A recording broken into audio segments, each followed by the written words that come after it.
బాధ కుప్పతో బాధ.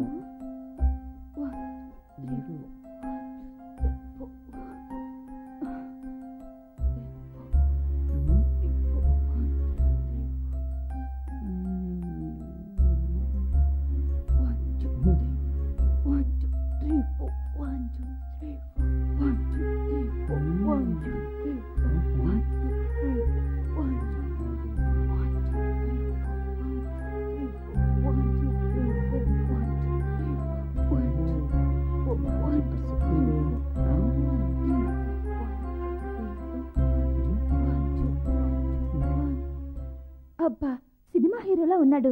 సిమ్లా యాపిల్లో నిగనిగలాడిపోతున్నాడు. ఏ మిస్టర్, ఎవరు కావాలి? అది కాదు, నేను అమ్ము ఇదేదో తేడాగా ఉంది. ఎందుకైనా మంచిది కొంచెం డిస్టెన్స్ మెయింటైన్ చేద్దాం. సారీ అండి, నేను వెళ్ళాల్సిన చోటు వెళ్లకుండా డైరెక్ట్గా స్వర్గానికి వచ్చినట్టున్నాను.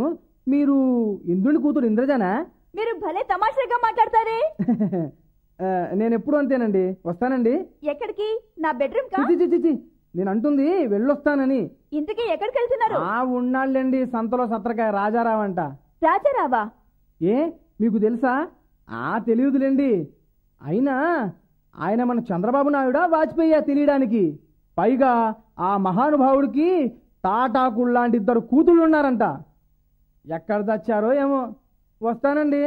హలో హలో, చాలు, కొంచెం ఎక్కువైంది. మీరు వెతికే ఇల్లు ఇదే. అంటే మీరు ఆ సొత్తరకే కూతుర్ని నేనే. సారీ అండి. సర్లే, లోపలికి వచ్చేయండి. ఉన్నాయా? ఎవరు బాబు నువ్వు? నమస్కారం అండి, నా పేరు రాజా. నా పేరే అది. ఇంతకీ ఎవరు కావాలి నీకు? నేను కాకినాడ రాఘవయ్య గారు అబ్బాయినండి. ఒరోరే, నువ్వు మా రాఘవయ్య కొడుకువే. ఎప్పుడో చిన్నప్పుడు చూశాను నేను. బాగున్నావా? మీ నాన్న ఎలా ఉన్నాడు? ఉన్నారండి. అవును, ఏం పని మీద వచ్చావు ఇక్కడికి? మా నాన్నగారు మీకు ఫోన్ చేస్తానన్నారు, చేయలేదండి? చేయలేదే, అయినా వాడు ఎప్పుడూ అంతేలే. నువ్వు చెప్పు, ఎందుకు వచ్చావు? ఏమీ లేదండి, ఎంత ఆస్తి ఉన్నా మా ఊర్లో ఏముందండి. హైదరాబాద్లో ఏదైనా ఉద్యోగం కానీ వ్యాపారం కానీ చేసుకుందామని ఇక్కడికి వచ్చానండి. ఏదైనా అద్దెలు దొరికే వరకు ఇక్కడ ఉండి ఆ తర్వాత షిఫ్ట్ అయిపోదామని. బాగుందయ్యా, మా ఊరు వచ్చి మా రాఘవయ్య కొడుకు నువ్వు ఎక్కడో అద్దెంట్లో ఉంటావా? అమ్మా రమ్య, రమ్య. అమ్మా, ఇతను నా చిన్ననాటి స్నేహితుడు కొడుకు, పేరు రాజా. మన ఇంట్లోనే ఉంటాడు. ఆ పైన మేడం మీద గట్టి చూపించు. చూడు బాబు, లోపల వీళ్ళు అమ్ముంటుంది. మాట కొంచెం కరుకు, నువ్వేం కంగారు పడకు. వెళ్ళు, తీసుకెళ్ళండి.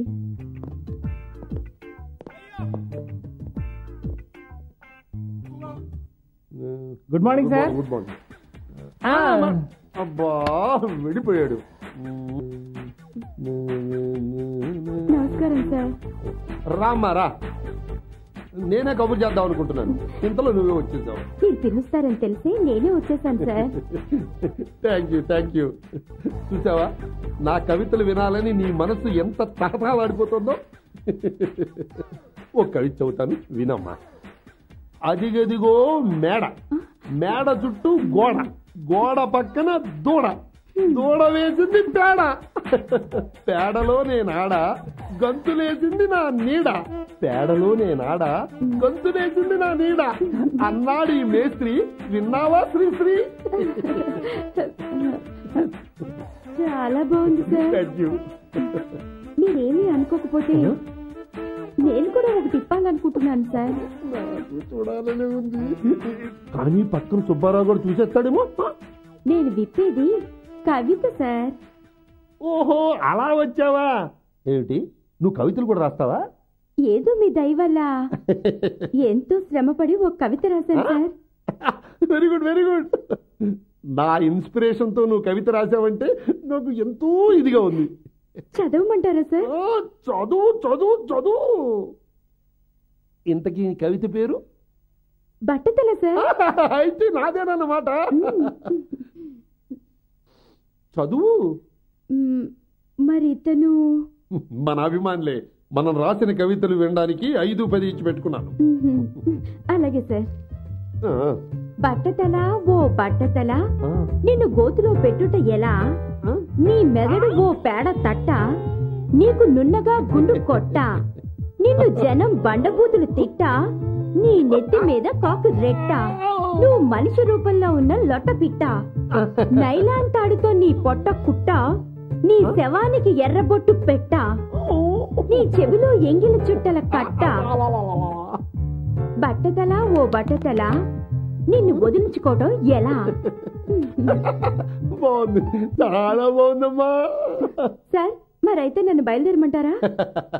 థ్యాంక్స్ అమ్మా. లేకపోతే ఇంకో కవిత చదవమంటారా సార్? చాలా బాగుంటుందండి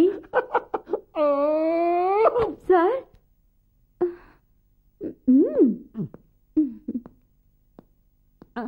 అమ్మో వద్దులే, వీడిని ఇప్పుడు లేపామంటే కవిత చదివినిపిస్తాడు.